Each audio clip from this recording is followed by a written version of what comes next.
8 വർഷക്കാലമായി നമ്മുടെ മനസ്സറിഞ്ഞ നമ്മുടെ സ്വന്തം wedding centre Laiba wedding centre. വില വളരെ കുറവാണ്. Laiba wedding centre, Pookkottumpadam, Wandoor, Karuvarakundu. നിലമ്പൂർ നിയോജക മണ്ഡലത്തിൽ വന്യജീവി സംഘർഷത്തിന് പരിഹാരം കണ്ടെത്താൻ സമഗ്ര പദ്ധതിക്ക് രൂപം നൽകാൻ ആര്യടൻ ഷൗക്കത്ത് MLA വിളിച്ചു ചേർത്ത ജനപ്രതിനിധികളുടെയും വനംവകുപ്പ് ഉദ്യോഗസ്ഥരുടെയും കർഷക പ്രതിനിധികളുടെയും യോഗത്തിൽ തീരുമാനമായി.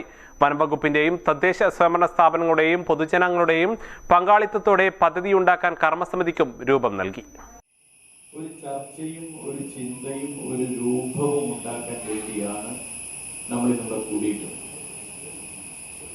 ഇവിടെ നമുക്കറിയാം, ഓരോ വർഷവും ഗവൺമെന്റ് വന്യമൃഗ ശല്യത്തെ തടയാൻ കാശ് കൂട്ടിവെക്കുന്നുണ്ട് എന്നത് വാസ്തവം തന്നെയാണ്. കഴിഞ്ഞ വർഷങ്ങളിലൊക്കെ അപേക്ഷിച്ച് പക്ഷേ നമുക്ക് പണ്ട് കാലത്തൊന്നും ഇല്ലാത്ത രൂപത്തിൽ ഇന്ന് വന്യമൃഗ ശല്യം വർദ്ധിച്ചു വരും. അതിന് പല കാരണങ്ങൾ ഫോറസ്റ്റ് ഡിപ്പാർട്ട്മെന്റ് പറയുന്നത്. അവർക്ക് ആവശ്യമുള്ള ഭക്ഷണം 280 കിലോ ഭക്ഷണം വേണം ഒരാനയ്ക്ക്. അത് വേണ്ടത്ര വനത്തിൽ നിന്ന് കിട്ടുന്നില്ല.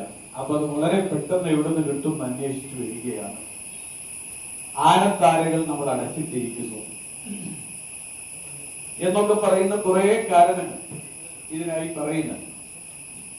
പക്ഷെ നമുക്ക് വാസ്തവത്തിൽ ഇതൊക്കെ ഒരു ഭാഗത്ത് ഉണ്ടെങ്കിൽ തന്നെ ഇതിനൊക്കെ പരിഹരിച്ചുകൊണ്ട് എങ്ങനെ നമുക്ക് ഇതിനെ പ്രതിരോധിക്കാം എന്ന ഒരു യുക്തമായ തീരുമാനം നമുക്കുണ്ടാവും.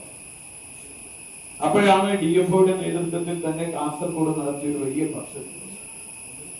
ആ പദ്ധതിയിലൂടെ അവിടെ കർഷകരെ അതുപോലെ തന്നെ ജനവാസ കേന്ദ്രങ്ങളെ പരിപൂർണമായി സംരക്ഷിക്കാൻ സാധിച്ചു എന്ന് പറയുകയും അതനുസരിച്ചുള്ള കാര്യങ്ങൾ നിങ്ങൾ അവിടെ അവതരിപ്പിക്കുകയും ചെയ്തു.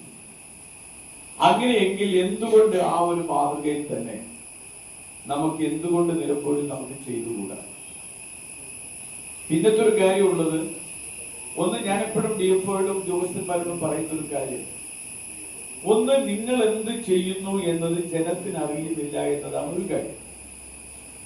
ഇപ്പോ ഇവിടെ പഴയതുപോലെ ട്രഞ്ചുകൾ നിർമ്മിക്കുന്നില്ല, പുതുതായി കോമ്പൗണ്ട് വാളുകൾ നിർമ്മിക്കുന്നില്ല. ഈ സൗരോർജ വേലികൾ മാത്രമാണ് നിർമ്മിക്കുന്നത്. അതിലിപ്പോ പുതുതായി കണ്ടുപിടിച്ചത് ഈ ഹാങ്ങിങ് ഫെൻസിങ് ആണെങ്കിൽ വലിയ കുഴപ്പമില്ല എന്ന രൂപത്തിലാണ്.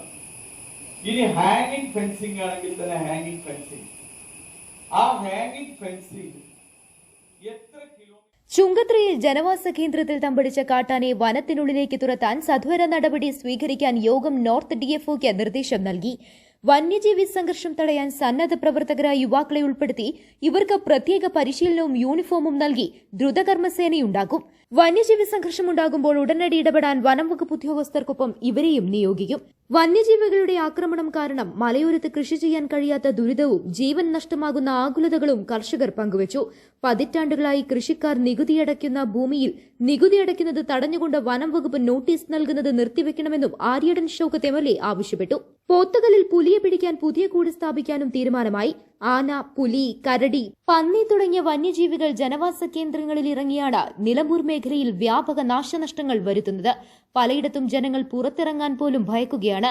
കാസർഗോഡ് ജില്ലയിൽ മനുഷ്യ വന്യജീവി സംഘർഷം തടയാൻ ജനകീയ പങ്കാളിത്തത്തോടെ സ്വീകരിച്ച നടപടികൾ Nilambur north DFO P Dhanesh Kumar യോഗത്തിൽ വിശദീകരിച്ചു.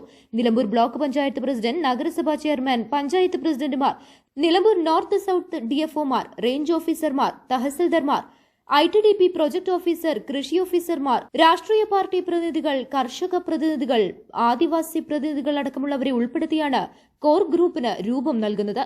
Nilambur block panchayat president P Pushpavalli, Nilambur നഗരസഭാ chairman Mattummal Saleem, vice chairperson Aruma Jayakrishnan, വിവിധ പഞ്ചായത്ത് പ്രസിഡന്റുമാരായ UT James, Thankamma Nedumpadi, Vidyarajan, Karulayi panchayat vice president P Suresh Babu, ACF Aneesha Siddique, Nilambur range officer Akhil Narayanan, Vazhikkadavu range officer P Sherif തുടങ്ങിയവർ പങ്കെടുത്തു.